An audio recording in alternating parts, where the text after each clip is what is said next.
All right, this is Emo on Emo's Rock and Roll Magic Show on 101.5 KOCI. And we have a special guest tonight who I'm so excited to announce. So welcome Artimus Pyle to KOCI, drummer of the one and only Lynyrd Skynyrd. We're so excited to have you today, Artimus. Hey, Emo, thank you. You're so welcome. So there's so much to unpack today. We've had a lot going on with the Artimus Pyle Band, the recent movie you released about your entire perspective about the plane crash, and of course your history with Lynyrd Skynyrd. So let's start first with what you're currently up to with the Artimus Pyle Band. I know you mentioned it's not just a tribute to Lynyrd Skynyrd, but also a tribute to Ronnie Van Zant.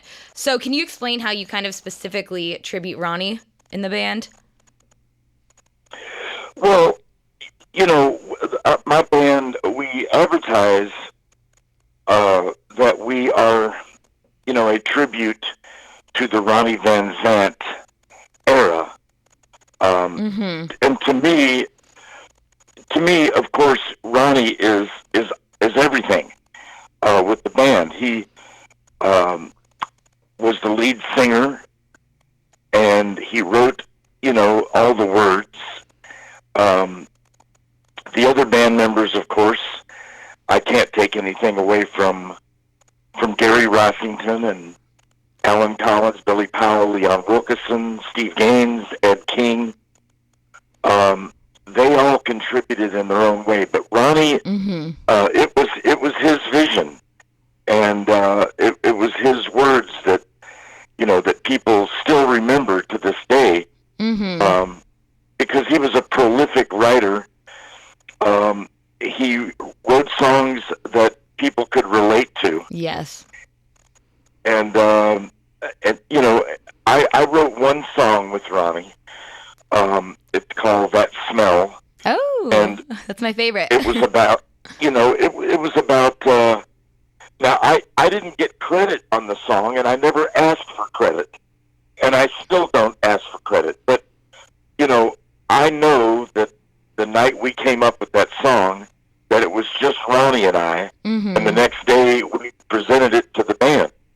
And, Ronnie was concerned with all of the car wrecks that the members of the band were having, due to alcohol and drugs. And so he addressed that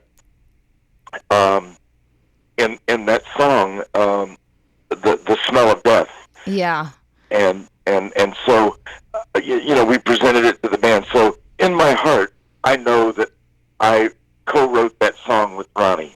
Yeah. Back in those days, I didn't think, oh, hey, I've got to get my name on that song. Some people got their name on a song because they were in the room when the song was written. Yeah. And they just got tagged, onto the tune. So, but Ronnie was the man. It was his vision. It was his band. Well, that is beautiful, and I appreciate that humbleness of you too. And I know you guys had such a strong friendship that we'll get into in a little bit too. And I definitely didn't know that you helped write that song, and that's, as I was mentioning, that's one of my favorite songs. So that is amazing that was part of your writing as well.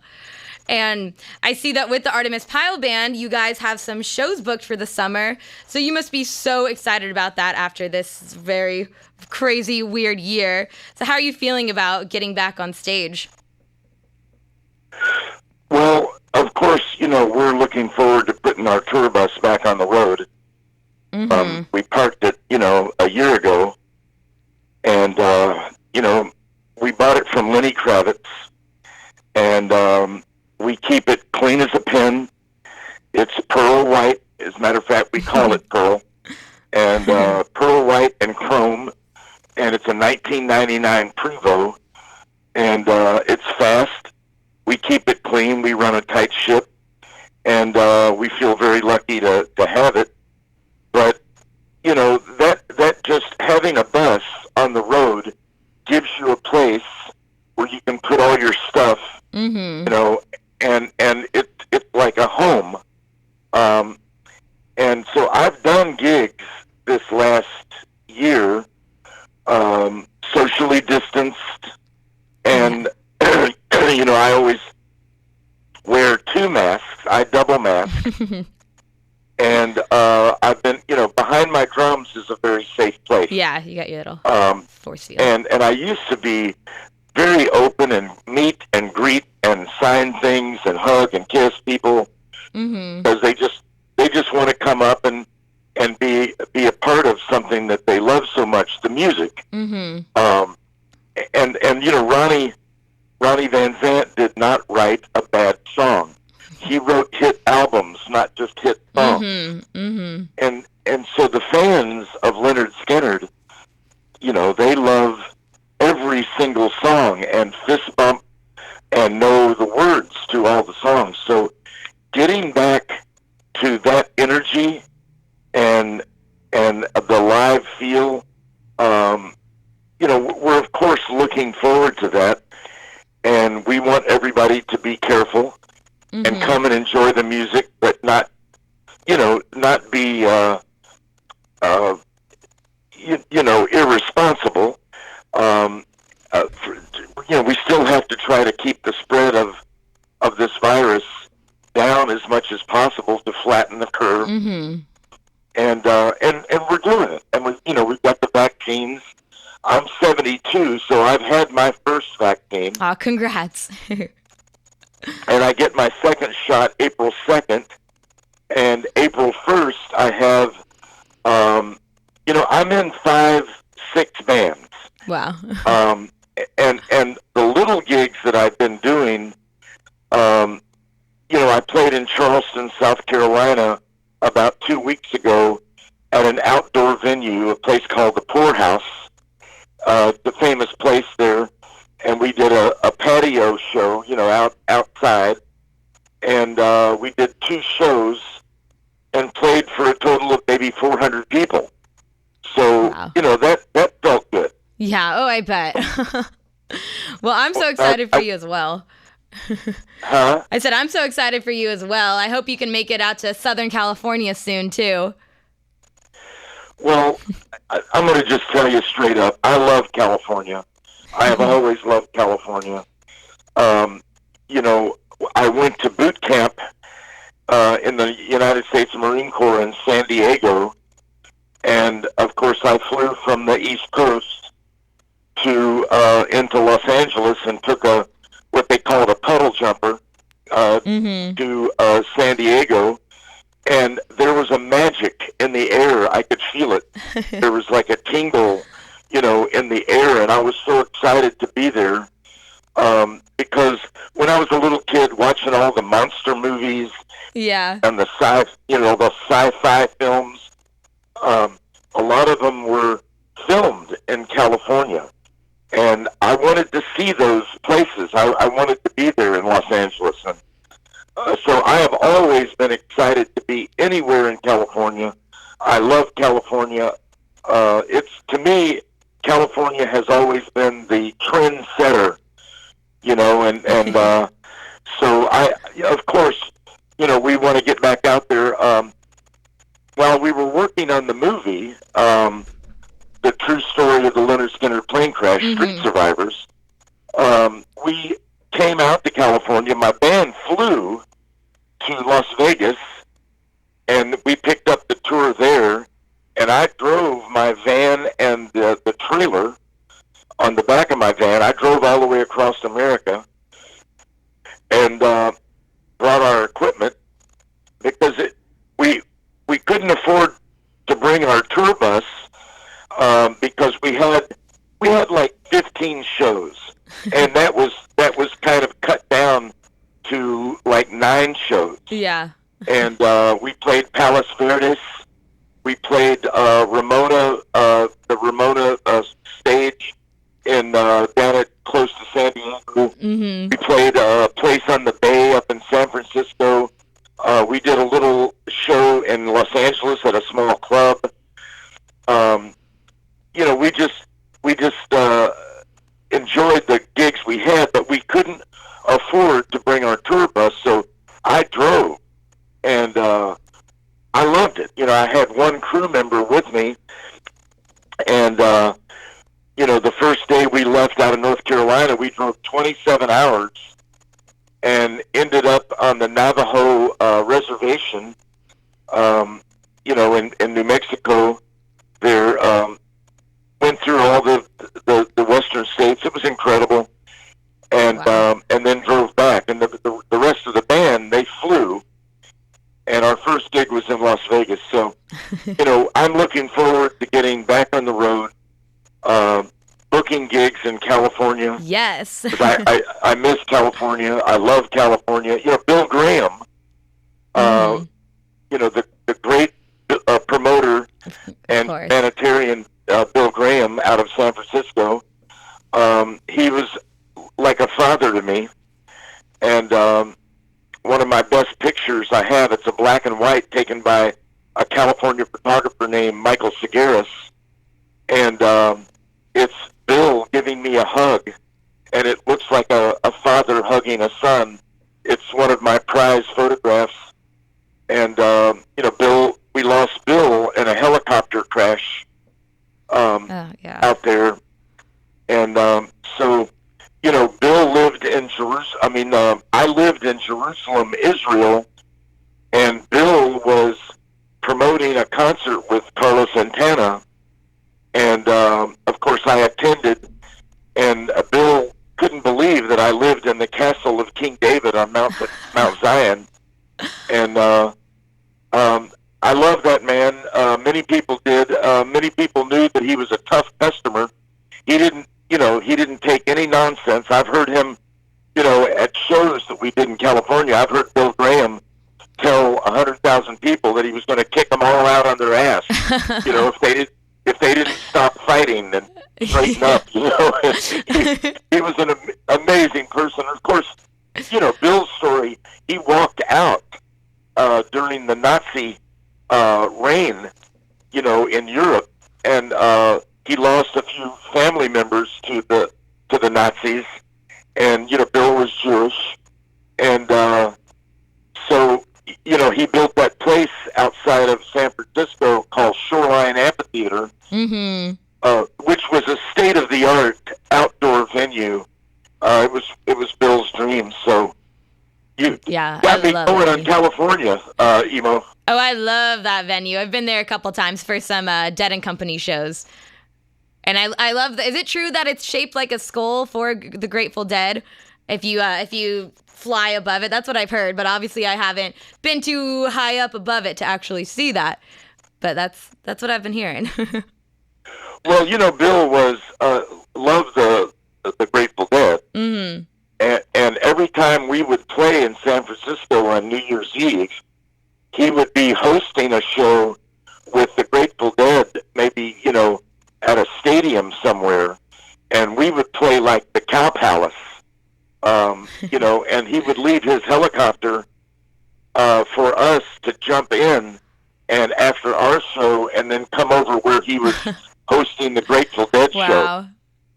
And that was the same helicopter and the same pilot that he crashed.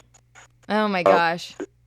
They hit a California power tower. Yeah. And it was such an impact that Bill's helicopter was welded to the power tower up in the air, and of course Bill and his girlfriend and his pilot were ejected through the windshield, and killed instantly. Yeah. And, he had gone up to Concord that night, California, to see Huey Lewis and the News, and Huey is a good friend of mine. I loved Huey. When we were on tour in Europe, Huey had his band over there, which was a different name, and I got to be friends, and then he became, Huey Lewis and the News, and had all those great hit songs. I love Huey. I love Bill. I miss Bill. Well, yeah, it sounds like your life has just been so full of adventures and also these tragedies too intertwined with it all. I mean, now we can get into the film now. Street Survivors: The True Story of the Lynyrd Skynyrd Plane Crash, which you wrote, and it was released last year. I watched it last night actually, and I just have to say, wow, first of all. Because, we hear all these stories about the plane crash, and obviously we know that it's so sad and tragic. But to see this visual of the scene, even a reenactment, just kind of makes it feel so much more real and like we're there, and just gives such a deeper feeling of what it was like. Although, of course, there's no way for viewers to actually really understand what you went through. So just first of all, what inspired you to turn your personal account of the crash into a movie? Well, so you saw it last night. Yes. It's intense, isn't it? Oh, it's so intense. Oh my God, I bawled my eyes out. Well, I was going to say you needed a box of tissues. Yes. Oh my gosh. It's, the movie, we only had a small budget of $1,800,000. Most movies have a lot more of a budget. Mm-hmm. But with the budget that we had, I am so proud of the effort that was made by Cleopatra and the director, Jared Cohn. Mm-hmm. They and the young actors and actresses that portrayed us in the movie, because there's a dozen or more documentaries about Lynyrd Skynyrd, but this is a live action film, and I appreciate what you said about seeing the film, because I wanted to make the film for the Lynyrd Skynyrd fans that are not getting any younger and that wanted to know what really happened on that fateful night. And, the documentaries, they cover a little bit of it, but like you say, it's hard for people to imagine what really we went through that night. Yeah. And the movie, it brings it as close as it possibly can to the fans of the music and what we went through and what I personally went through. And of course, Emo, I had to concentrate the story as my story. I asked, Gary Rossington, who's the only Skynyrd member left, other than myself. I asked Gary to come to the table, and I asked Judy Van Zandt, Ronnie's widow, come to the table with me, and for us to make a movie together. And Judy spent $2.5 million to try to stop me from telling my story. And that $2.5 million that she spent on blood-sucking weasel attorneys, would have gone a long way on our budget to make a bigger film. Yeah. So we did the best we could, and I'm very proud of the effort made by Cleopatra and all those young actors and actresses. I worked with all of them and answered their questions. I gave them my telephone number. They could call me, West Coast time, anytime, 24/7, and ask me a question about, what would a member of the band do in this situation? And then I would give them an honest answer. If I didn't know the answer, I would tell them I don't know. But there's a lot that I do know. And under the circumstances, with a lawsuit against us, that it eventually went to almost to the Supreme Court. It went to the New York Court of Appeals, and that's 3 judges. And, our Constitution in an appeals court calls for 3 judges, which is like a mini Supreme Court, because you could have one person dissent, and then the majority would rule. But all 3 judges ruled in our favor, saying that it's First Amendment and that Judy had no right to tell me that I couldn't tell my own story. So, I didn't even negotiate money. That was one of the winning points in court. They said that I was doing this just to profit. Well, I did not negotiate one single dollar for myself. Um, Wow. I wanted to tell the story more than anything else, and anybody in a position like mine would have sold that story for $1 million to Hollywood, and I didn't negotiate a single dollar because it was important for me to get the story told. You know, Yeah. while Lynyrd Skynyrd fans were still, living and breathing, and then of course, with COVID-19, Yeah. I don't know the number, but I'm sure there is a number out of the over 500,000 people that we lost due to COVID-19. I'm sure that there is a percentage of people that were Skynyrd fans that did not make it. And so I hope they had a chance to see the movie, and understand that it was a tragedy, but there was also triumph. And the music lives on forever. Ronnie's music, our music, will live forever in the annals of music history. And so I think it was timely, that the movie was released last March. We dropped it March the 30th. And I think I've never done computers or I don't have a computer. I've never gone online or downloaded anything. But I heard through the grapevine that our movie trended #1 on Amazon for a couple of weeks. Oh, amazing. Which I heard was a big deal. And we've gotten very good reviews on the movie, considering our budget and everything. Even Variety there in Los Angeles, gave us a very fair review, considering our budget and the fact that we had a lawsuit, against us the entire time. And that did cause some problems in production. But the bottom line is we won, they lost, the movie's out, and now it's out there, and it's been cathartic for me. I feel better knowing that people that want to know in the Lynyrd Skynyrd world, which is a limited world, but it's a big world, and I feel good that that people now share what we went through with me, and it makes the burden easier for me to bear. Yeah, I'm very, very happy that the movie was able to be made. Like I said, it's just amazing, and to get that whole perspective and a visual of everything really, really just changes everybody's entire view of it and makes it just seem so much more real, as I was saying earlier. And there's a really sweet, tender moment in the film where you and Ronnie have this brotherly handshake right as the plane is about to go down, as if he's just accepting his fate, and he gives you this smile.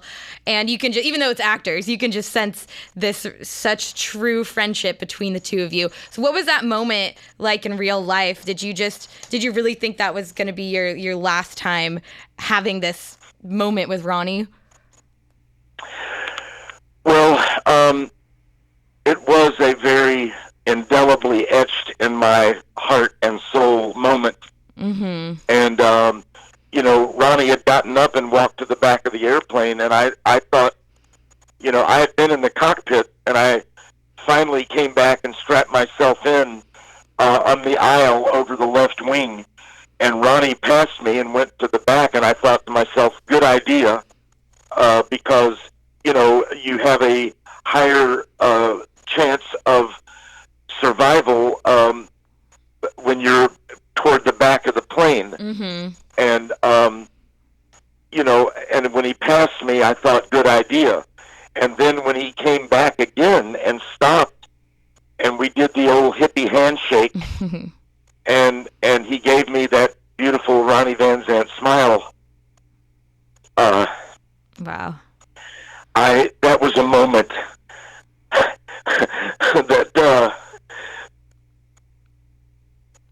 I will never forget, because I thought, bad idea. You're going back to the front of the plane, but he was holding a pillow, he had a velour crimson, almost purple pillow, and that he was going to put in his lap, for impact. Mm-hmm. And so that moment is something that I have, that I will always cherish.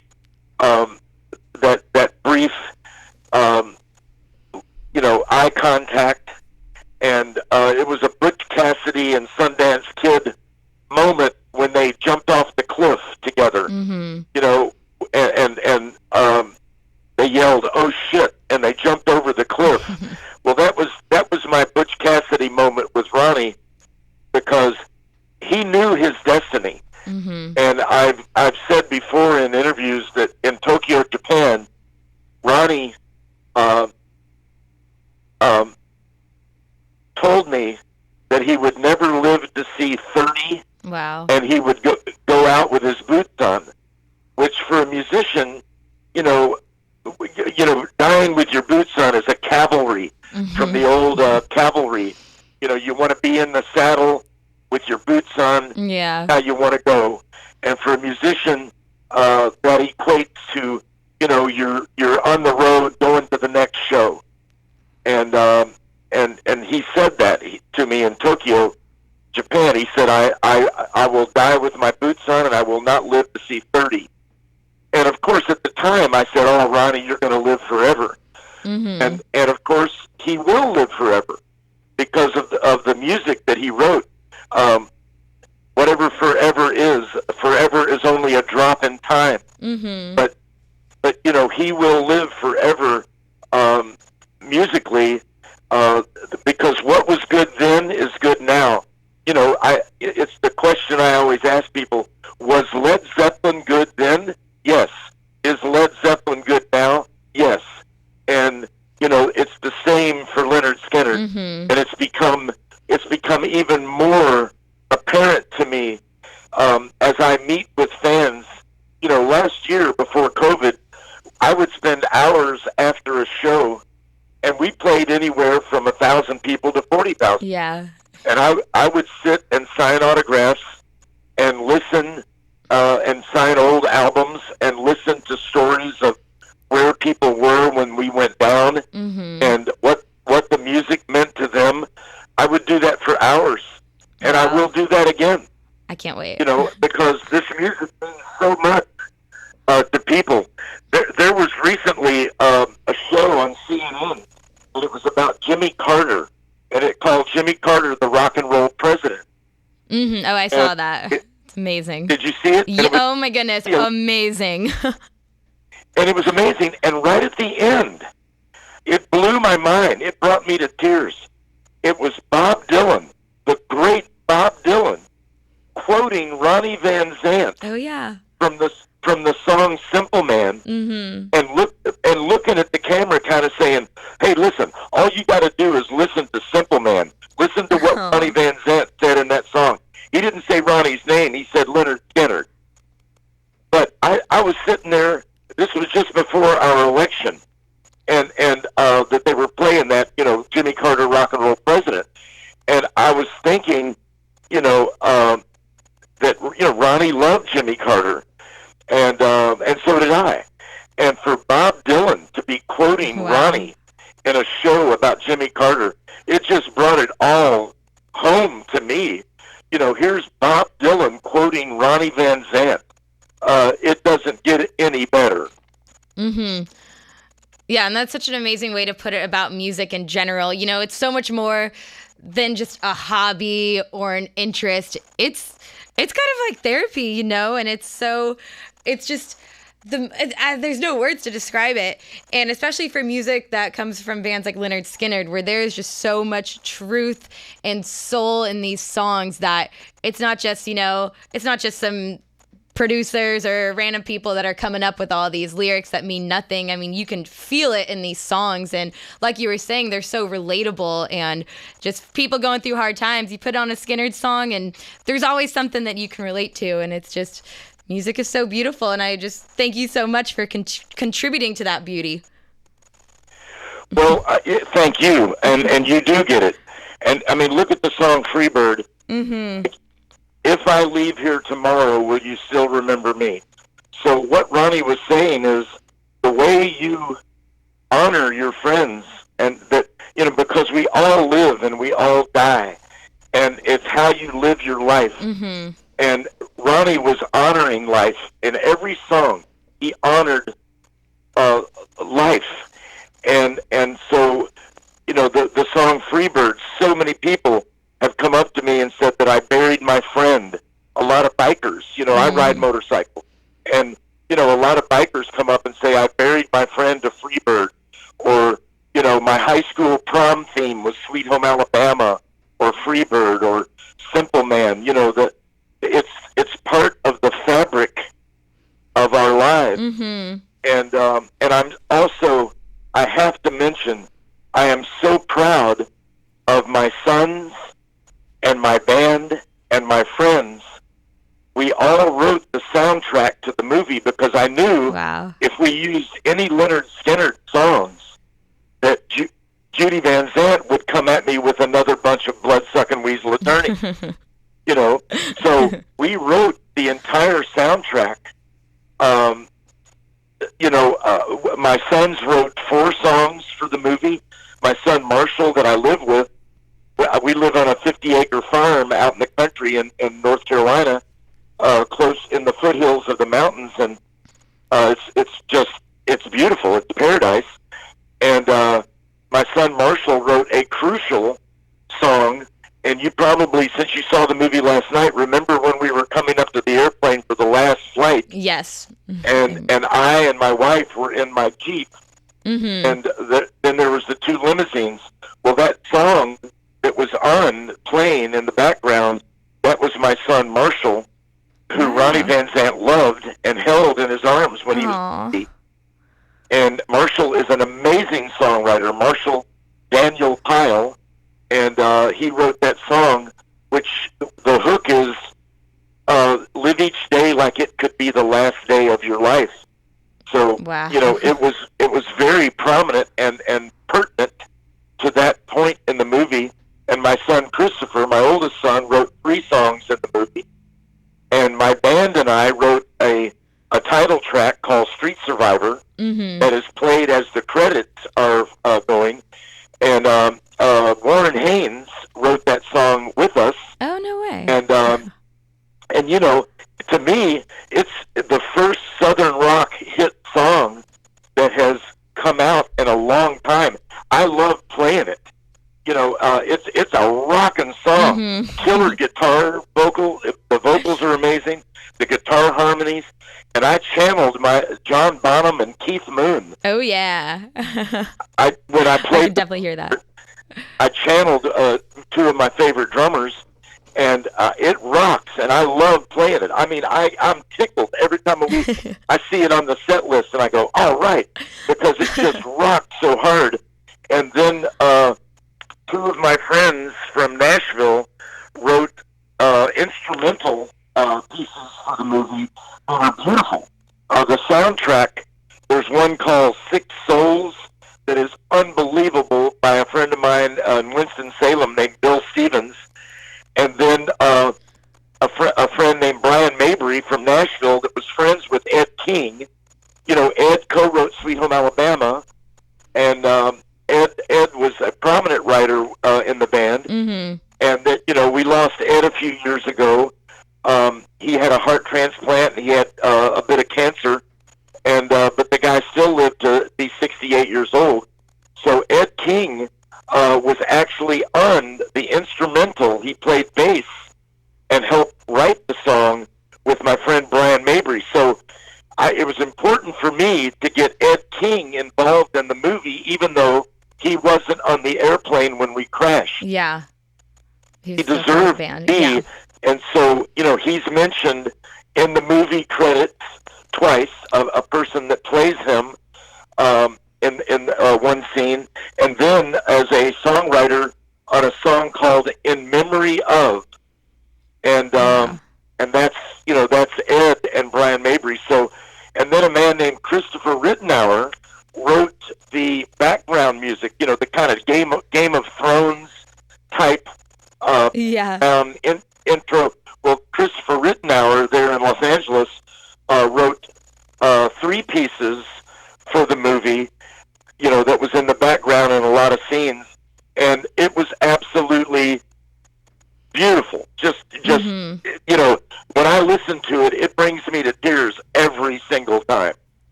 Wow, well, I love that you include everybody in this too. You're not leaving anyone out, and I just think that's so humble of you. And well, everybody worked hard because Bigot emo, with the lawsuit against us the entire time we were trying to put this movie out. Mm-hmm. A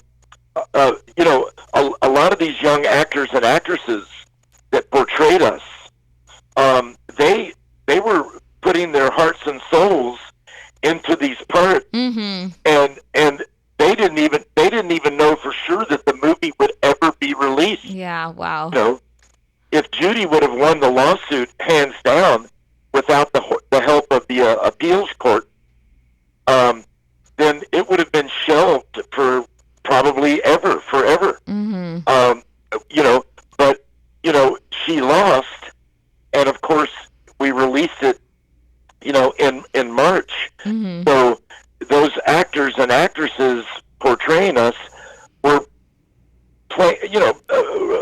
acting in a movie that may never have been seen. Wow. So that didn't hold them back from putting everything they had. For instance, the guy that played me, Ian Schultes. Oh, so good. Taylor Clift. It's like Taylor Swift. His name is Taylor Clift, and he was cool. He played Ronnie, and the guy that played me, Ian. They worked those guys, especially my character.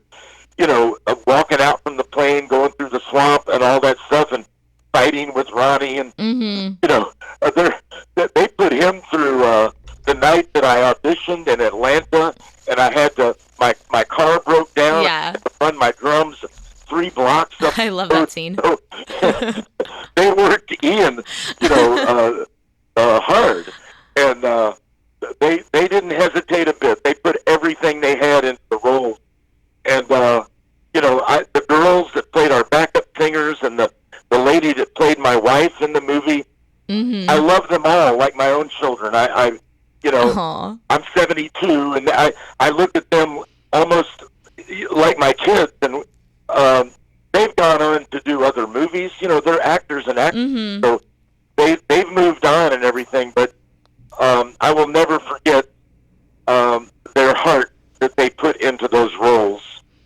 Mm-hmm. Oh, I see that. That's what I was saying last night, was how amazing the actors were, and even the look too. My goodness, they looked so much like you. They did just the way they portrayed you. And I know it can be really hard and a lot of pressure to play an actual person, and because people can be so critical these days. But I just thought they did a remarkable job, and I see how you guys really worked them to really get the whole entire antics of all you guys. And yeah, so you guys just did such an amazing job with that whole movie.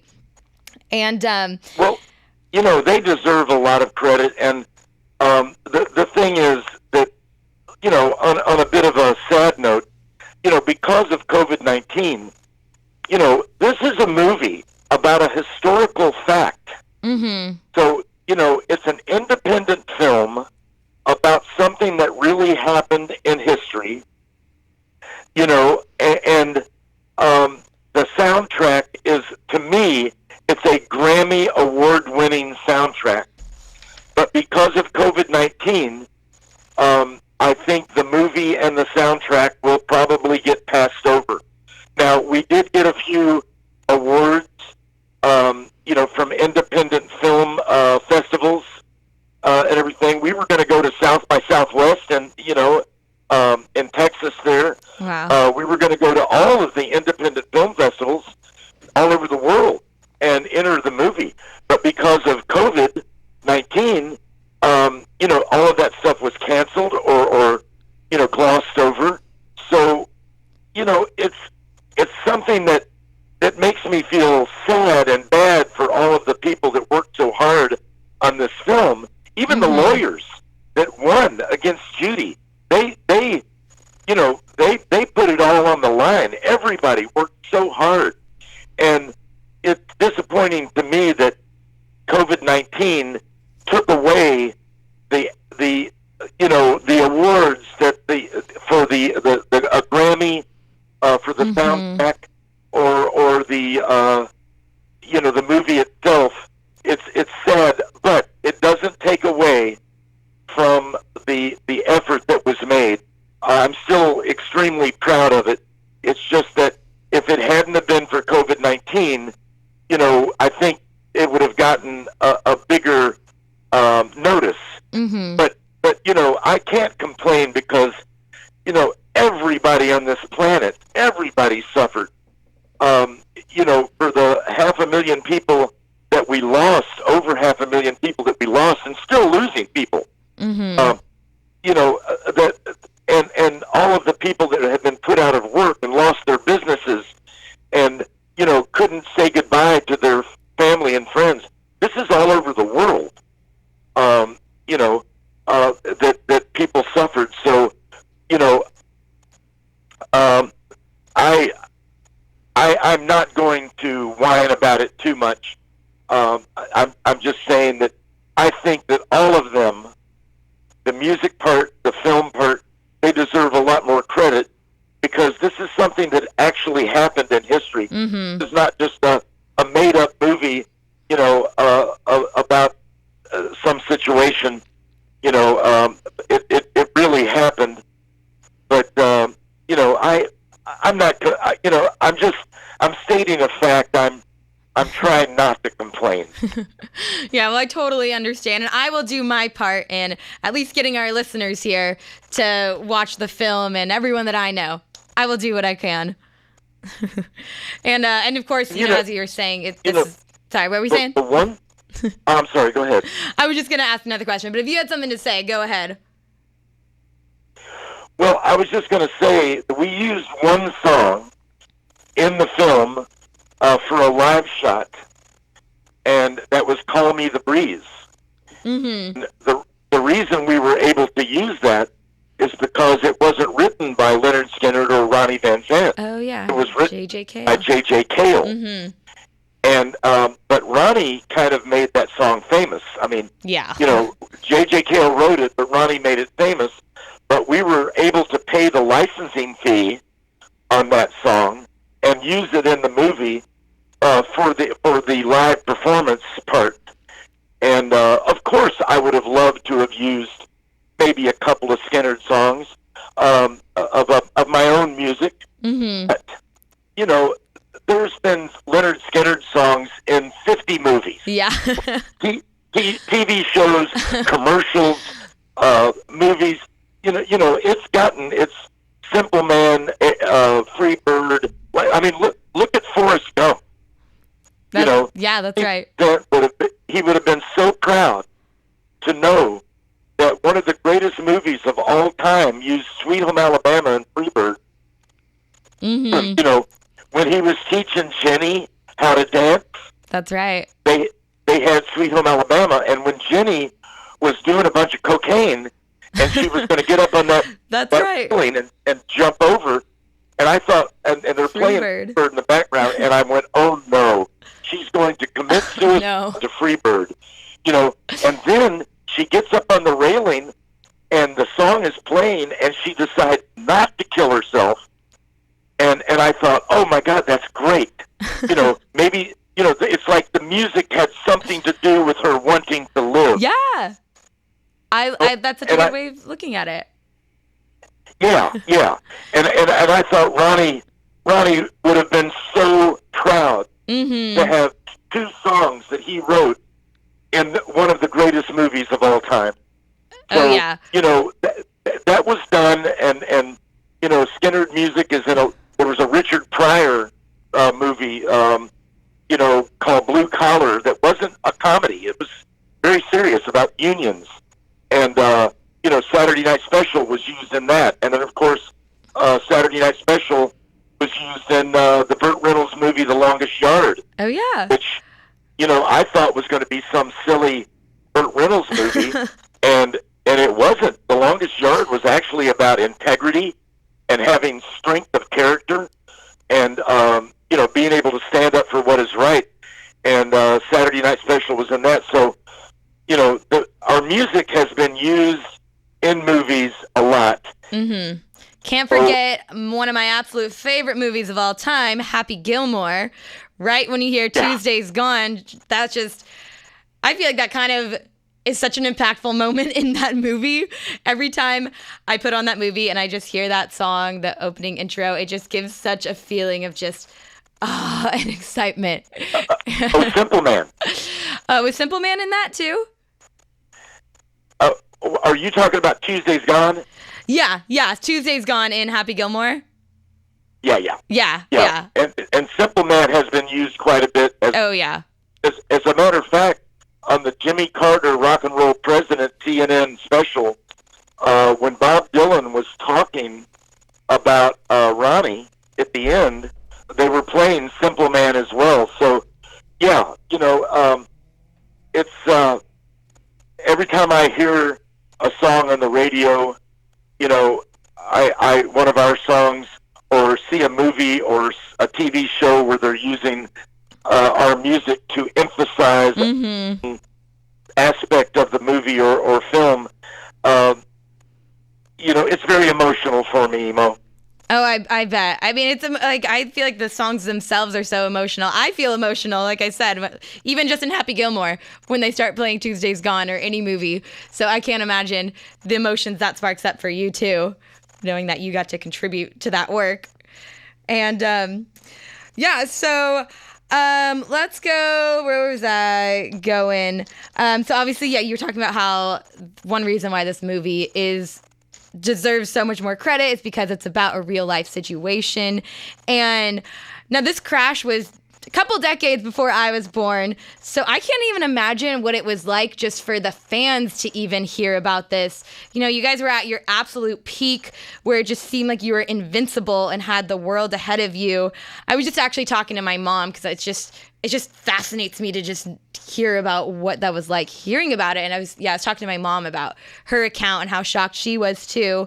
And so again, like, you were at your peak. You had just released Street Survivors, which is considered your best album of all time. I can definitely agree with that. And there's kind of some eeriness with Street Survivors as it was released just a few days before the crash. The name of the album, the flames on the cover, a couple of the songs, like you said, That Smell talks a lot about death, and even You Got That Right says When My Time's Up. And like you said also, that Ronnie even said that he never thought he would make it past 30. So after the crash, did you feel kind of some spookiness about the album and this almost this premonition it seemed like it had? Definitely. There was a spooky feeling. There's probably a better word. Yeah. Surrounding the irony of the what Ronnie was writing about in some of the songs, like The Smell of Death and everything. And when my time comes, you're talking about You Got That Right. Yeah. But that brings up something. We were at the top of our game, and we were playing, opening up for the Rolling Stones for 300,000. And we were riding high, and that brings to mind something that I should mention. That Ronnie was so happy because Steve Gaines and his sister Cassie, they were from Oklahoma, and they breathed new life into Lynyrd Skynyrd, because Gary admits it. Gary Rossington admits it, that Alan and he, and Ed King had left, and Alan and Gary, they had hit a wall. They had hit a wall in their creativity for a moment, and there's a lot of reasons for that. But Steve Gaines came in and gave them wings, and especially Alan. Steve and Alan, they were three completely, actually between Ed King, Steve Gaines, Gary Rossington, and Alan Collins, the four guitar players that were my guitar players. They had, none of them played the same way. They all had distinct styles, and those styles fit together, like gears. Mm-hmm. And it made it work. And Steve was amazing. Cassie Gaines was one of the strongest women I've ever known in my life. She had a degree in physical education. She sang in a Broadway production of Hair. She was just a wonderful, wonderful human being. Truly intelligent, beautiful, sweet. I loved Cassie so much. She sat on the plane in front of me, Mm-hmm. and she was killed on impact. And so, Steve and Cassie brought so much humanity to the band. And of course, Ronnie loved Steve as having, a songwriter that he could, because Steve was an amazing songwriter. And so Ronnie had found his guy, Yeah. The guitar players had found their guy, and Ronnie, as a vocalist, I've watched Ronnie Van Zant walk off stage in front of 100,000 people and go over and towel off and maybe smoke a cigarette and have a drink of water or a shot, while Steve Gaines was on stage with us singing "Ain't No Good Life." What lead singer, of any major band would leave the stage and let another singer sing with his band? Yeah, it's a lot of trust. And it showed me the confidence that Ronnie had, not only in himself but in Steve. And our next album with Steve and Ronnie writing together. I mean, Street Survivors was amazing with Steve and Ronnie writing together. Mm-hmm. But our next album would have been off the chart. Ugh. And because their songwriting was getting stronger and stronger. And, Steve out there singing with us and singing a song by himself while Ronnie wasn't even on stage. It was unheard of. Oh my gosh, that is amazing. And yeah, you're so right that it just seems like Steve just brought this new, which you guys were already, thriving so much, and then Steve comes in and just sends you over the top. And you talked about how you guys had recently opened up for the Rolling Stones at the Nebworth Festival in 1976. I love watching videos of that performance. Even through a computer screen, my face is just completely melted every time. You guys jam so hard.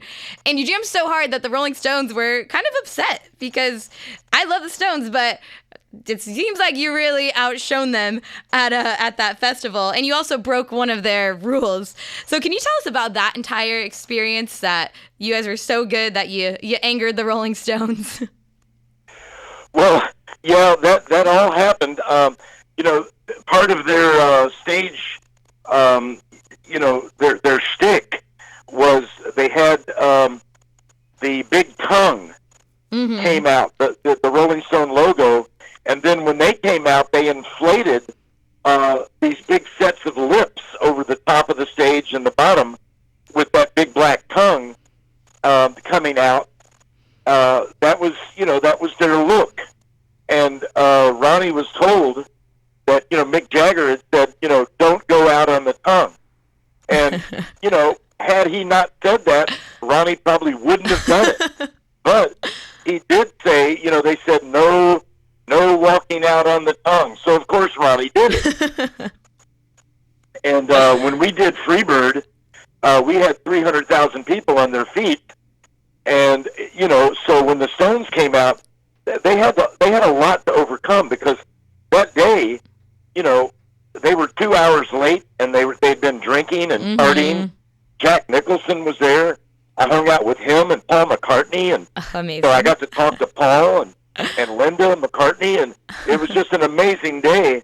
And so that was Todd Rundgren, of course the Rolling Stones and us, 10cc, the great band 10 Don Harrison, which was Creedence Clearwater without John Fogerty. And I mean, it was just an amazing day of music, an amazing festival, and we killed it. We were on, we were smoking, and Ronnie was like, "Take that, Rolling Stone," you know, and it's all on film. Yeah, I know. All on film, so we got it. We got it forever, you know. I love that. Would have been disappointed if you guys didn't walk down the tongue. And I know another one of your iconic concerts was at the Fox Theater in Atlanta, Georgia in 1976. That was turned into the live album One More for the Road. And so some of those songs, like Sweet Home Alabama, Freebird, Call Me the Breeze, were originally recorded in the studio before you joined the band. So was it pretty exciting that now there were these recorded versions of those songs with you drumming, especially that 15-minute Freebird? Well, you know, when we were to your point, when we were inducted in the Rock and Roll Hall of Fame, Bob Burns, the original drummer, called me, and Bob and I were very close, and Bob said, "Hey, Artimus, we're being inducted in the Rock and Roll Hall of Fame. They want us to do Sweet Home Alabama and Freebird, you know, what are we going to do?" And I said, "Well, Bob, you know, you are the senior drummer." I said, "You were there before I." And I said, "It's your call." And he said, "Well, I'll do Sweet Home Alabama and you do Freebird, because I haven't played, you know, Freebird in years." And you're right. Actually having those songs recorded on the live album, One More from the Road, it made me feel good that I was, you know, that I was drummer of record on those songs from the live perspective. But enough credit cannot be given to Bob Burns. And Bob, you know, we lost Bob to a car wreck, 64 years old, some years ago, 5 years ago, I believe now. And you know, Bob and I talked every night. He went to bed at 7 in the morning, and I went to bed at 4 o'clock in the morning. That's my schedule still. And I'm on rock and roll time. And Bob Burns called it Lynyrd Skynyrd time. And he stayed up late at night, and we were both on the night shift. So we would talk about 4 o'clock in the morning every night before I went to sleep. And then Bob, you know, would stay up till 7 in the morning and then sleep all day. And I would introduce him. I took him on a cruise that we do every year. It was canceled this year, but we did it 9 years in a row. It's called the Rock Legends Cruise. It goes out of Fort Lauderdale, Florida, and it's for the Native American Heritage Association. And to help, you know, up in the Dakotas, to help Native Americans that, you know, live on these reservations and don't have any job opportunities and starve. So we would raise, through a lady named Pamela Myers and NAHA, Native American Heritage Association. She puts these Rock Legends cruises together every year, and with bands like ZZ Top, Pat Benatar, so fun. Greg Allman, Sammy Hagar, Alice Cooper. You know, there's always 4 big headliners, and then about 20 other little bands like my band. And we're asked back every year because my band plays Lynyrd Skynyrd music better than any band in the world, and people love us. And we're a staple on those Rock Legends cruise. We're going out next year. It's going to go out next year. It's scheduled, and Deep Purple's going to be on there as a headliner. But you know, Roger Daltrey was on last year. The last year that we did it, I hung out with Roger. You know, and Sebastian Bach from Skid Row, and you know, it's just a whole bunch of great. It's 25 bands, 65 performances, 4 days at sea, and it's all for the Native American Heritage Association. Amazing. I want to go on one of these so badly. And so I took Bob with me. I asked Bob, I said, would you like to go on one of these cruises? So I had production set up 2 matching sets of drums so that Bob and I could sit side by side and play these songs. And we did Give Me 3 Steps, Call Me the Breeze, Sweet Home Alabama, and a couple of other tunes. Bob had some, physical limitations. He wasn't like me, where he could play a 2-hour set of Skynyrd and then end with Freebird. I still do that at 72 years old. But Bob would come out and play, 4 or 5 songs with us. And I literally, and Bob and I learned from the same guy, Ronnie Van Zant. And he would work us. We would do Sweet Home Alabama 50 times in a row, to where it was second nature. And so Bob and I were from the same school, and we played those songs exactly right. And I saw people crying when this is the way I introduced Bob Burns. I would come out to a packed house, 4,000 or 5,000 people on this ship, and I would say, ladies and gentlemen, when you first loved and fell in love with Lynyrd Skynyrd music, the drummer on those tracks was the man that I'm going to bring out right now. And I said, would you please welcome the Ringo Starr of rock and roll, Mr. Bob Burns. And the crowd would go crazy. Bob would come out. I would see people crying. And then when Bob and I would play together, matched, we were tight as a tick. Boom, boom. And people would just go, holy crap, man, this is amazing. So Bob, I asked him to be a permanent part of my band. And so my band are all successful businessmen out of Asheville, North Carolina. They're all amazing musicians. They grew up with Skynyrd. They play it with respect and honor and accuracy. And tell me they weren't tickled to death to have the 2 real drummers of Lynyrd Skynyrd both inducted in the Rock and Roll Hall of Fame at the same time. Wow. And they just couldn't believe how, and Bob loved my band. And I had asked him to be a permanent, to ride the bus with us, to go out with us anytime he felt physically capable, and come out and play 3 or 4 songs. I would do my Ringo Starr, Southern rock and roll introduction. And I said, Bob, we'll give you, your own bunk on the bus. I'll make sure you get your medication, and we'll actually pay you. And Bob, he was all for it. And then one night on a nasty rainy night in Georgia, Bob was killed in a midnight car wreck, and we lost Bob, and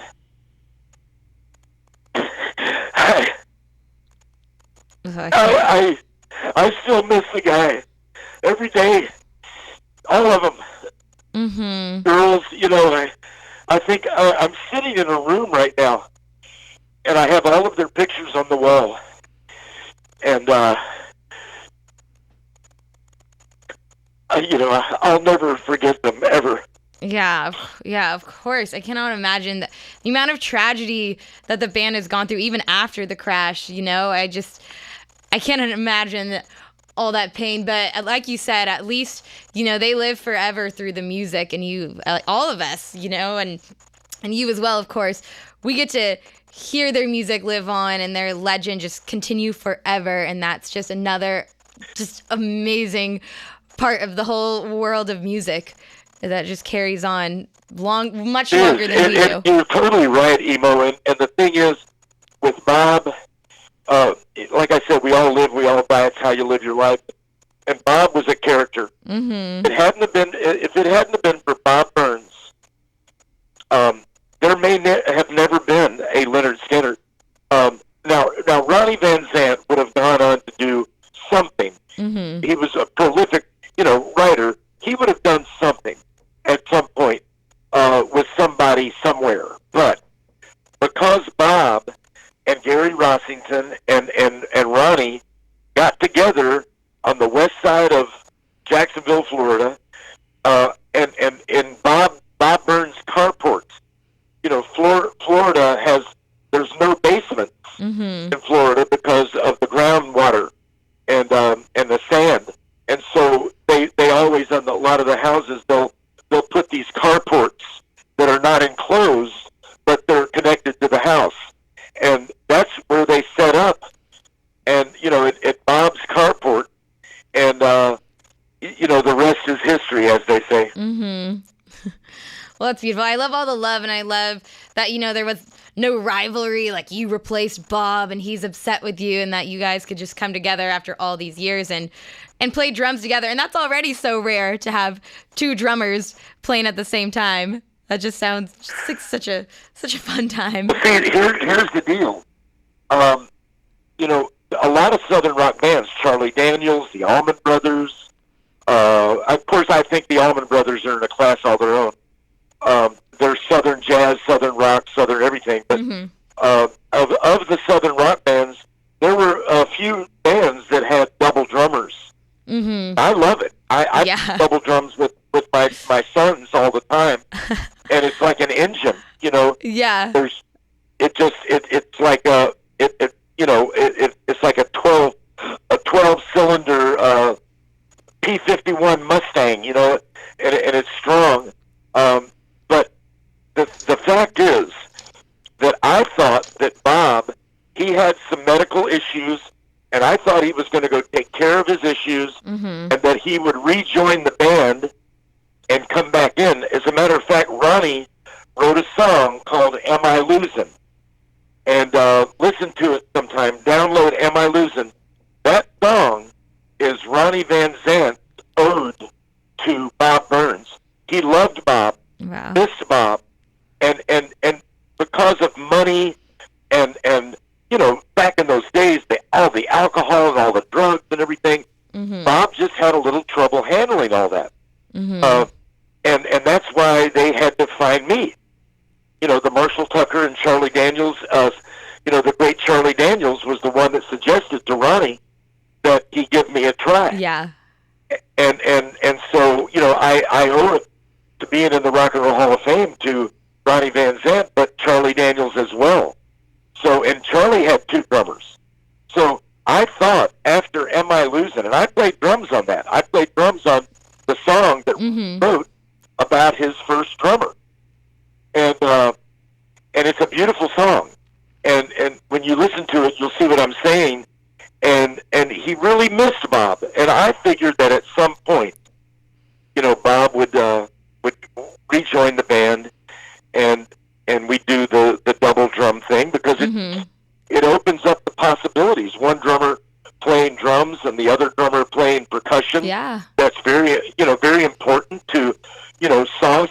People don't understand how important even something like a tambourine, really adds a lot. So I was looking forward to percussion and drums and double drums, and Bob and I did it. We did it very well just before Bob was killed. In that wreck, we were starting to master the double drum Lynyrd Skynyrd format, and people loved it. So, it didn't happen. But as you say, I look back, and even though there's a lot of bad things that happened, there were more good things that happened. It's just like last election. In the last election, there were more good people than there were idiots. And now we have a president that has compassion, and he's smart, and he, of course Joe Biden has a few issues like everybody does, but he's a good person. And Kamala Harris, she's a good person. She's a smart person. She's a strong person. And that's what this country needed, was some leadership. Jesus. So now, there's more good in this world than there is bad, and I believe that. Exactly. And and so it sounds like it was all worth it. All the tragedies you guys went through was all worth it for all those amazing times and all the amazing music you put out. And, I always say Southern rock is one of my absolute favorite genres. It's so fun, it's jammy, good timey, so much soul and passion in the music. But when I think about it, I'm not even exactly sure what to say it is. Kind of a mixture of country, blues, boogie woogie in there. As a member of the band that just mastered Southern rock, what do you think makes Southern rock Southern rock? Well, as I said, Ronnie loved the Allman Brothers, but the Allman Brothers were not just a Southern rock band. The Allman Brothers are in a class all their own. And I knew each one of them. Butch Trucks and I were friends. We lost Butch, J-Mo, and I even Greg, before his death, we talked about doing projects together and everything. But Southern rock, you look at the bands, okay, Wet Willie, Jimmy Hall, Keep on Smiling. Yeah. That's Southern rock at its finest. It's like seeing Jimmy Hall sing "Keep on Smiling" and all those great songs that they did is like going to church. Yeah. And it's organic. Southern rock to me, that's the one word. It's organic. The bands that came later, Molly Hatchet and 38 Special, 38 Special got all their video stuff because they were going to do videos like Martin Scorsese type videos to all of our songs, Freebird, Sweet Home, Tuesday's Gone, but because of the plane crash, all of that video stuff was inherited by 38 Special. And, 38 Special was Ronnie's little brother, but he wasn't the lead singer, but all those guys were from Jacksonville. So that organic rock and roll, it kind of carried over to 38 Special. And then Molly Hatchet, Ronnie worked with Danny Joe Brown, the lead singer from Molly Hatchet. Ronnie had very little downtime. We were on the road or in the studio, or Ronnie had very little time in those years for relaxation. And yet, when he got back to Jacksonville and he had a week or two, before we started up the next tour or went in the studio, he would go work with Molly Hatchet and 38 Special and showing them how to put the bass drum and the bass guitar together, to give it that foundation. Ronnie was tireless. He was tireless. And so, Wet Willie, 38 Special, and of course the Marshall Tucker Band. Those guys, that was country rock. But they also got into some jazz stuff.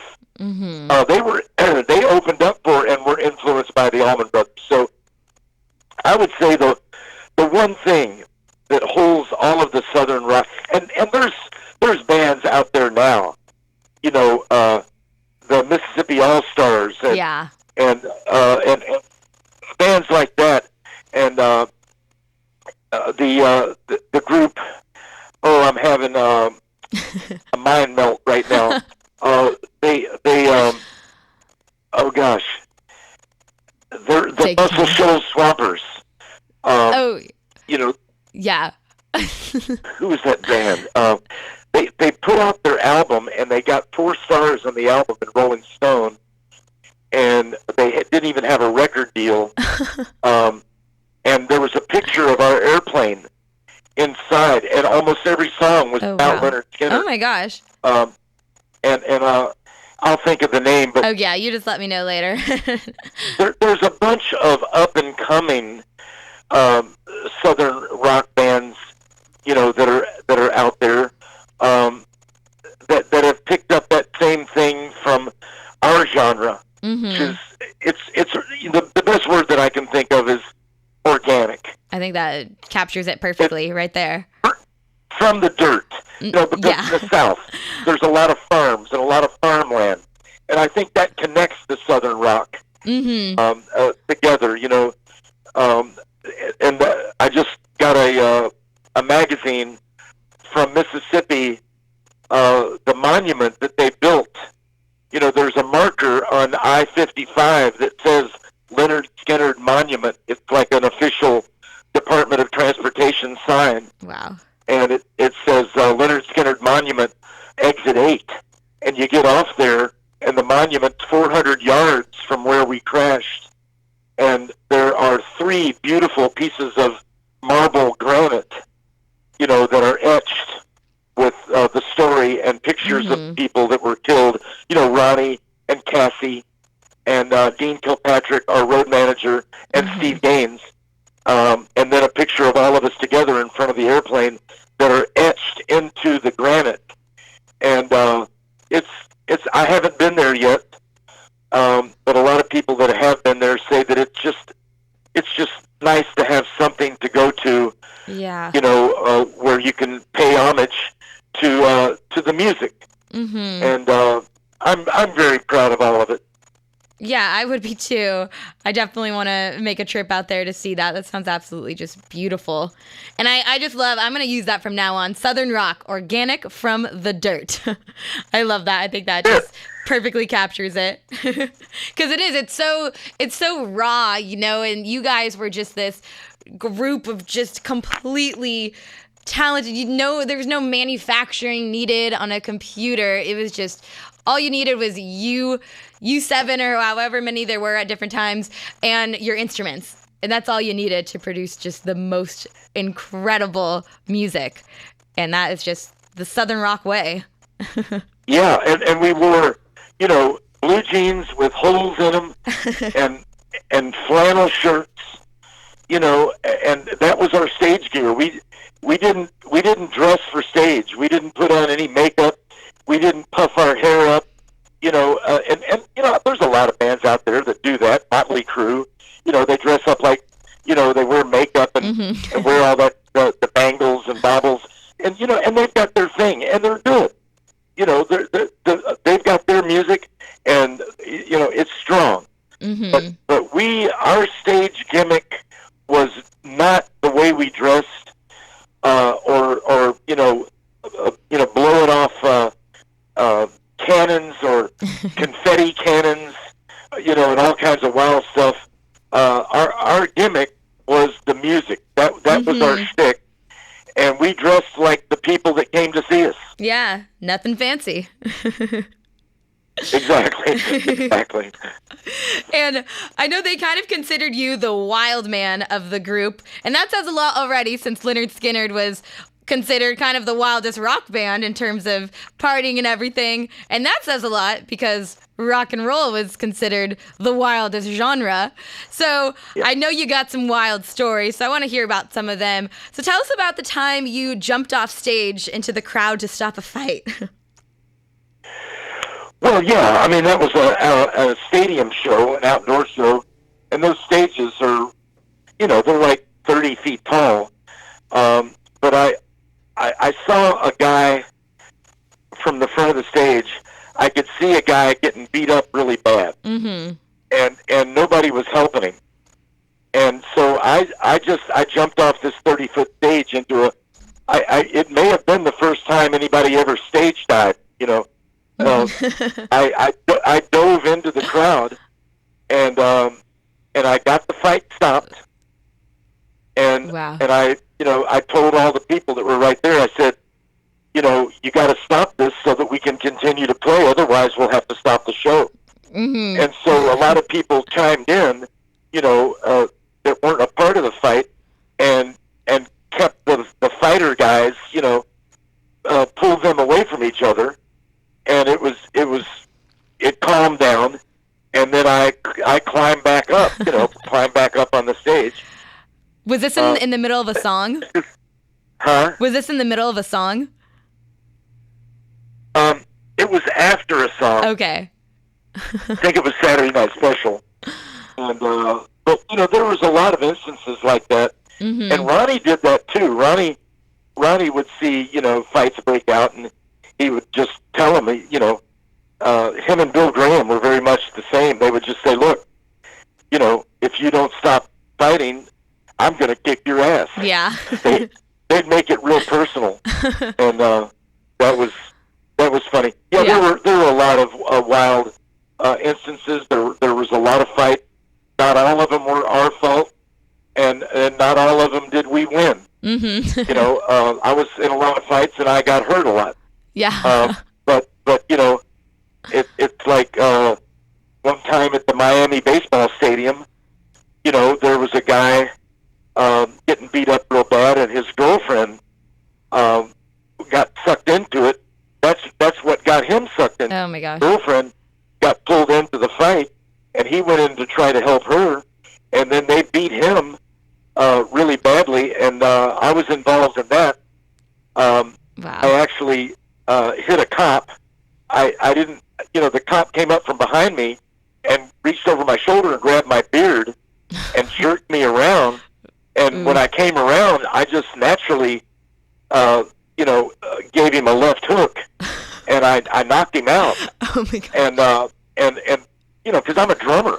Yeah. Yeah, you know how to pound. My arms are strong, and so I knocked this cop out, and I didn't realize it was a cop until I saw him, fall, and his hat came off, and he just splayed out, and he was like, just laying there, and like 6 other cops saw it, came in and beat the crap out of me. Oh my gosh. And I was just like, I didn't know he was a cop. So, that's no excuse, hippie. And Wow. so, there's I'm not all for fighting. I will say you got to fight for what you believe in. Mm-hmm. But just being stupid and fighting for no reason, Yeah. trying to hurt somebody, and and a lot of those guys were just drunk.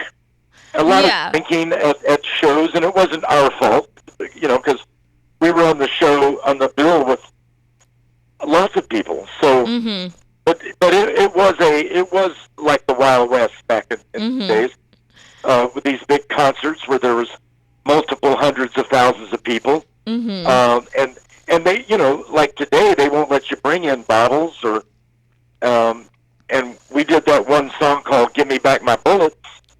And people would bring live ammunition. Yeah, I was gonna ask you about that actually. I was gonna see if that's true. I would hear bullets. I'd hear the bullet pinging off the cymbal. And then one night they caught a guy coming in. He had 2 sticks of dynamite. Oh my gosh. And wow. And we found out about it that night. That this guy was, they confiscated 2 sticks of dynamite during our "Give Me Back My Bullets" era, and Ronnie pulled the song. Yeah, that's he pulled the song from the set list, and because we got together as a band that night, I remember going, "What was the guy going to do with 2 sticks of dynamite?" Yeah. So that could have been bad. So yeah, it was the Wild West of rock and roll those days. Yeah, well, it sounds like at least a lot of your fighting had to do more with trying to stop fights. So the intentions were good. Exactly. And yeah, that's crazy about "Give Me Back My Bullets" too. And such a bummer people had to take it that way because it's just such a badass song. And I mean, I obviously had never got to hear it live with you guys, but I would have loved to. So sucks that people had to take a violent turn with it. But do you still consider yourself a wild man? I know you still got the hair and beard, so that's good. Well, yeah. I mean, I've always been, ever since I got out of the Marines. I became, I guess, left-wing liberal hippie, and I am still that. I've got a lot of scar tissue on my head from 3 airplane crashes and multiple car wrecks and motorcycle wrecks and fights. Wow. But I just fix my rock and roll comb over, put my cowboy hat on, and go to work. And as far as being a wild man, as far as on drums, I would appear because people take pictures of me all the time and send them, and the expressions on my face, I look like I'm crazy sometimes because I'm not aware of it. But when I'm playing, I've got facial expression when I'm going up for a cymbal crash or I'm playing, because Skynyrd songs, I listen to the words when I play those songs. Mm-hmm. The words have meaning, and it's emotional. So, but I have 8 children and grandchildren. All my girls and boys, they play drums. I started them off. No matter what instrument you play, you have to learn timing. Mm-hmm. And so I start my granddaughters and my grandson and all of my sons and daughters, I start them off on drums. They get the timing thing. And, for instance, my youngest son, River is at Appalachian State University in Boone, North Carolina. He's studying sustainable environmental subject. And he's a monster drummer. And he took keyboards, piano lessons for a long time. He can play guitar, but his favorite instrument, and he's really good at it, is trombone, which is one of my favorite instruments. I love the sound of a trombone, and he's good at it. So he's 21 now. He'll graduate, in another year. Mm-hmm. And he stayed in school. He has an apartment off campus up in Appalachian State in Boone, North Carolina. It's beautiful up there. And he stayed in school this entire time and remote learning Mm-hmm. and continued along. So he's got about a year left. But when all of my sons and daughters, when we get together and jam, it's very tribal. Oh, yeah. I bet. April 1st, I have a gig with my oldest son's band called Pyle Tribe. And he wrote 3 songs for the movie, the soundtrack, and they rock. So, music is the language of the universe. Mm-hmm. I've said before, being the drummer of Lynyrd Skynyrd and being a musician has saved my life and made my life. I'm a very happy person. I've got a lot to be unhappy about.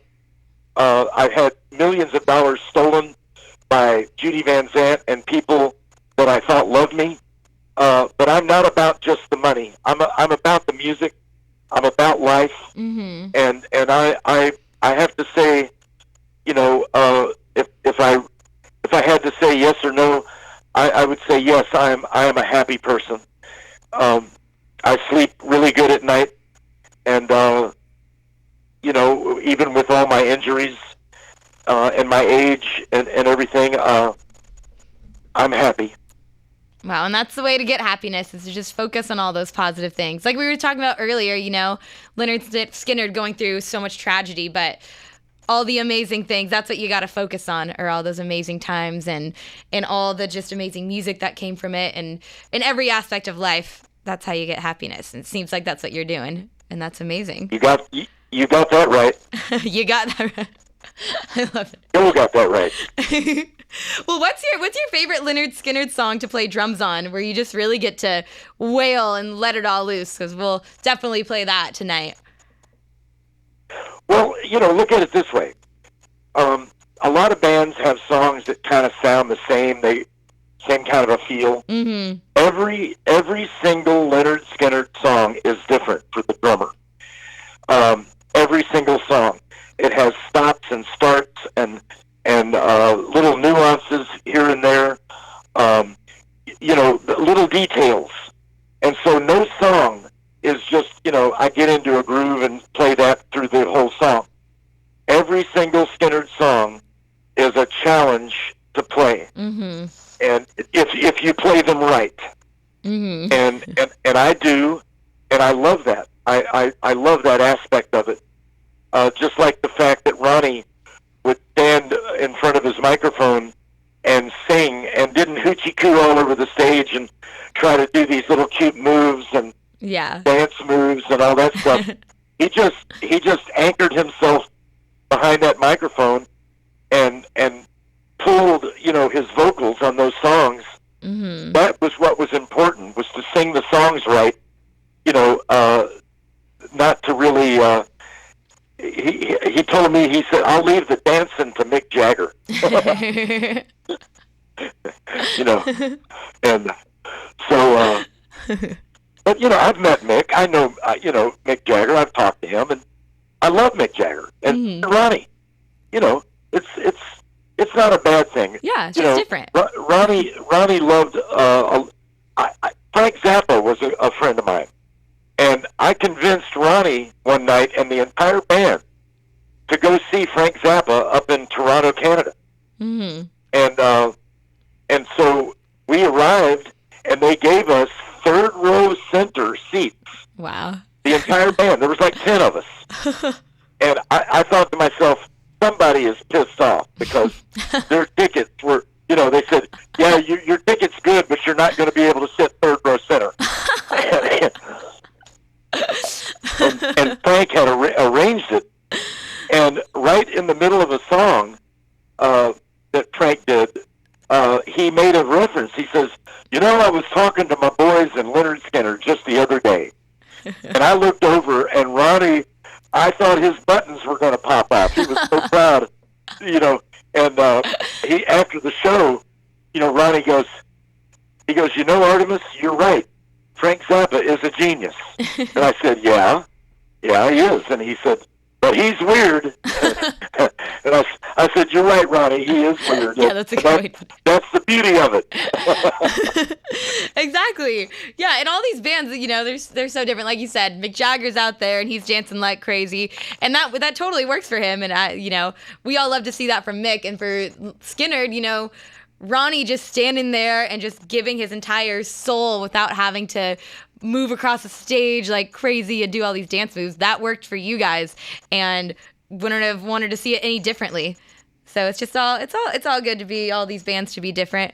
Who one of my favorite artists, I love her music, is Shakira. Oh yeah. Shakira. And yeah, of course. Nobody in the world moves like that girl. Oh, that is so. I'm really bad at accents, but that's the one. She's like the one person that I can do an impersonation of, sort of, but not in terms of dance moves. Too. She rocked. I mean, she plays guitar. Mm-hmm. She dances like no other performer in the world. Mm-hmm. And she's just a light. Her, you can tell by her smile and her face and her fans that she is a pure, just totally a pure person, and I love her. But I'm a jazz freak. I like Herbie Hancock and Weather Report, Miles Davis, Billie Holiday, John Coltrane, Charles Mingus, Count Basie. I like so many different kinds of music. Mm-hmm. I find joy in just about every genre. Yeah, you gotta have some variety. Even Lynyrd Skynyrd themselves, all your music was so, like you were saying, no song is the same, and it's good to have that in your whole musical repertoire too.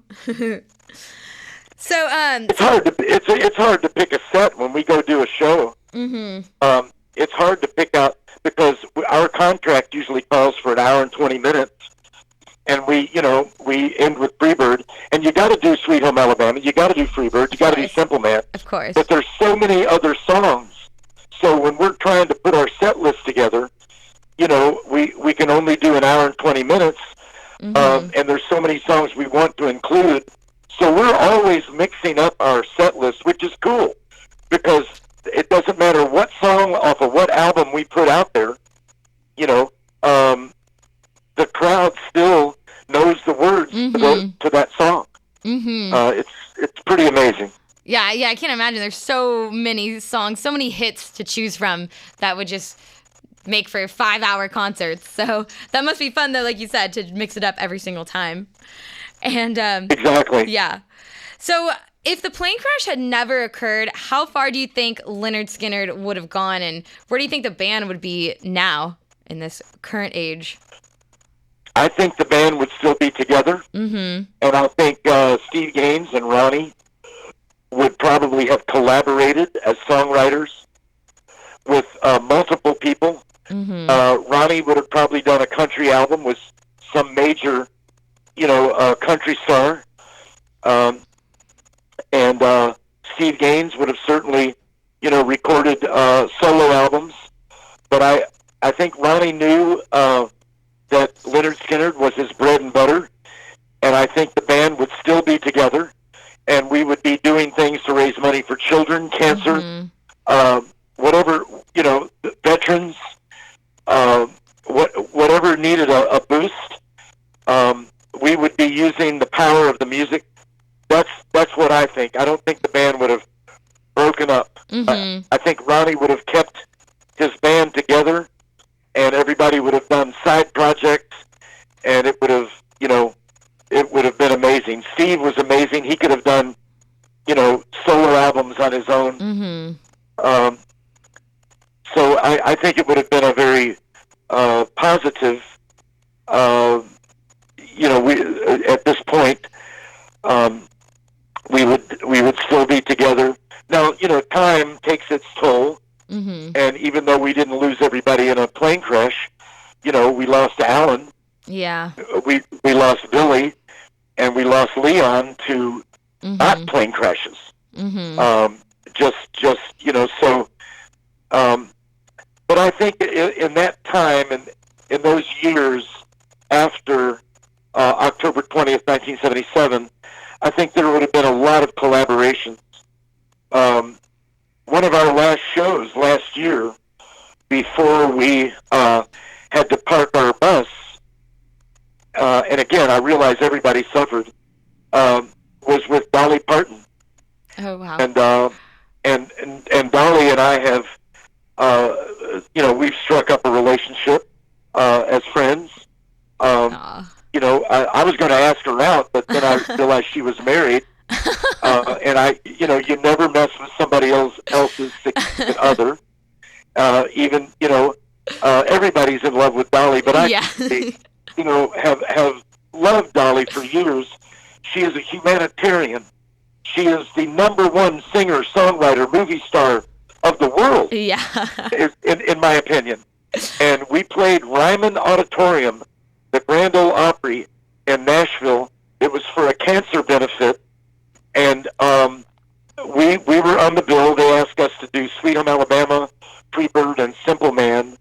And we took the roof off the Ryman Auditorium. Everybody was standing up like we were the Beatles. They were fist bumping and singing along with us. I looked over to the side of the stage. Dolly was grinning from ear to ear. And she sent her backup singers. There are 3 people that sing backup for Dolly for years. She sent them out on stage for Sweet Home Alabama, and it was a night I will never forget.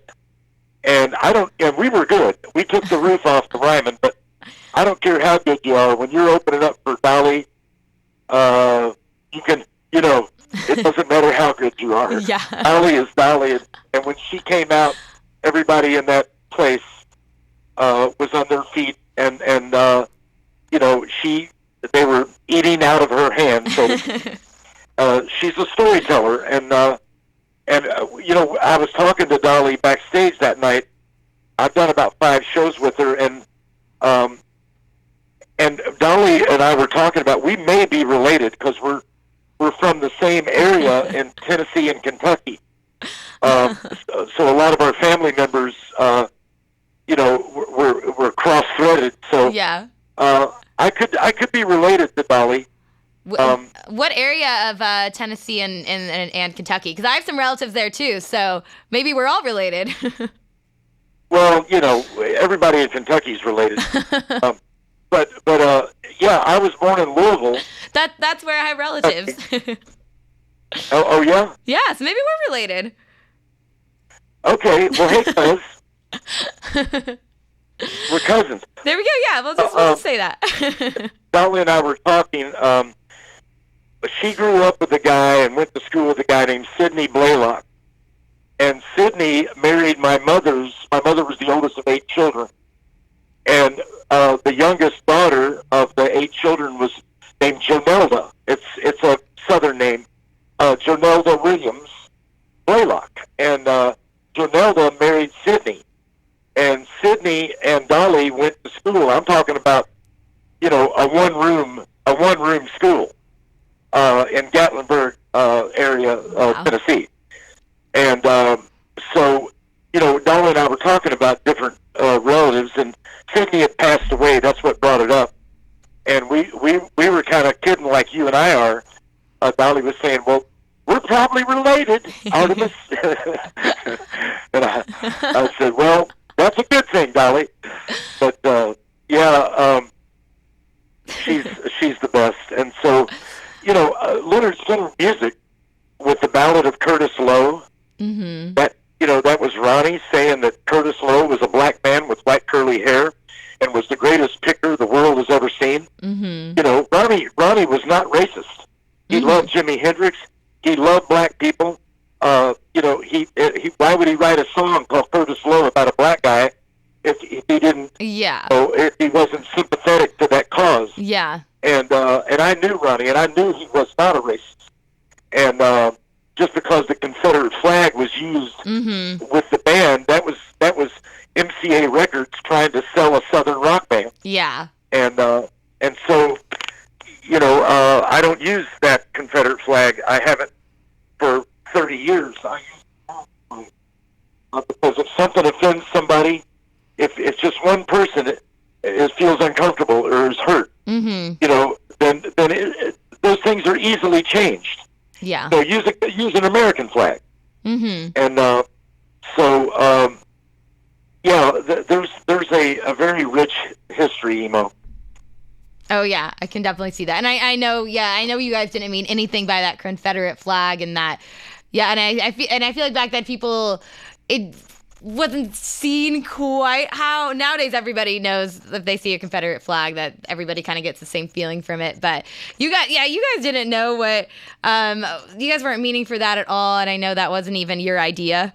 Like you said, it was the record label, so I definitely don't think you guys need any criticism for that. And like you said, you adapted and you found out it offended people, so you just changed it and you did the American flag.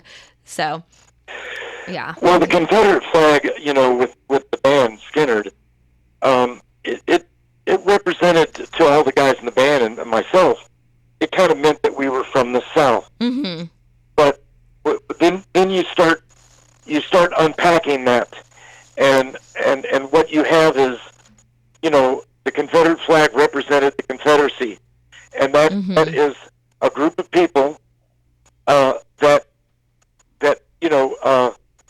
left the United States of America. They declared war on the United States of America, the Union, North, and everything that the United States American flag stood for. They declared war, and some of my relatives, when I was writing my book and I did a search into my history, I had in my family people on both sides, literally brother against brother. Wow. The North against the South, because we lived close to the Mason-Dixon line, and so so now the fact is that that flag represents the Confederacy that withdrew from the United States of America and declared war. And what's the end result? They lost. They lost. They lost that. Yeah. And that war was, some people, they wanted to continue slavery, and the North wanted to abolish slavery. And now we all know slavery in any form, whether it's sexism, racism, any form, is wrong. It's wrong. Women are still having to fight for their rights. Black people are still having, I believe, 100% in Black Lives Matter. And so, well, wait a minute, all lives matter. Well, hell yes, all lives matter. But all lives haven't had to go through what black people have to go exactly. through. So, and blue lives matter. Okay, yeah. But, the police have made major mistakes. George Floyd, and the list goes on and on. Breonna Taylor. White cops need to get their shit together, period. Yeah, exactly. And so it sounds like your brain is all at the right place. So, and I appreciate all the just love that you exude, and of course all the music that you've given us and everything. And it's been so fun to talk to you today, and definitely want to encourage everyone to check out the film Street Survivors: The True Story of the Lynyrd Skynyrd Plane Crash, and to also check you guys out when you come into town, the Artimus Pyle Band. Is there anything else that you want to let our listeners know that they need to hear from you? Well, to the Skynyrd fans out there, all I can say is thank you. A sincere thank you. And Emo, you've got my number. If you think of anything else you'd like to ask, or, a gig, some kind of a gig opportunity comes up that you see that you could turn us on to. Yeah. I'm in a band. I'd rather play than not play. So you've got my information. You've got my number. Call me anytime. And thank you for letting me be able to say thank you to the Skynyrd band. Of course. Thank you so much. This was so fun and such an honor to speak with you. Back at you, kiddo. And I'm going to send you a picture right now when we get off. I'm going to send you a picture of the room that I'm in. Oh, yes. I'm so excited. It's my guest room, and it's got a fireplace and everything. But I'm going to send you a picture of my wall, and then you can zoom in, and you can see every member of Lynyrd Skynyrd and the girls. Oh, yes. I am looking forward to that. I'll send that to you right now. Yay! I'm looking forward to it. And I'm looking forward to when you come back to Southern California, and I will definitely be coming to your gig. I'll let you know about any opportunities as well. Please do. If there's something, we can be a part of to raise money for veterans or children, or, I know you guys out in California have gone through hell, with the fires and landslides and, the earthquakes and everything. But it's still, California is such an incredible place. I love it. And so, stay in touch, and you got my information. Call me anytime, and I'll send you that picture. You got it, of course. And right back at you over here. Call me anytime. Okay, Emo, thank you so much. You're so welcome. Have a wonderful rest of your day.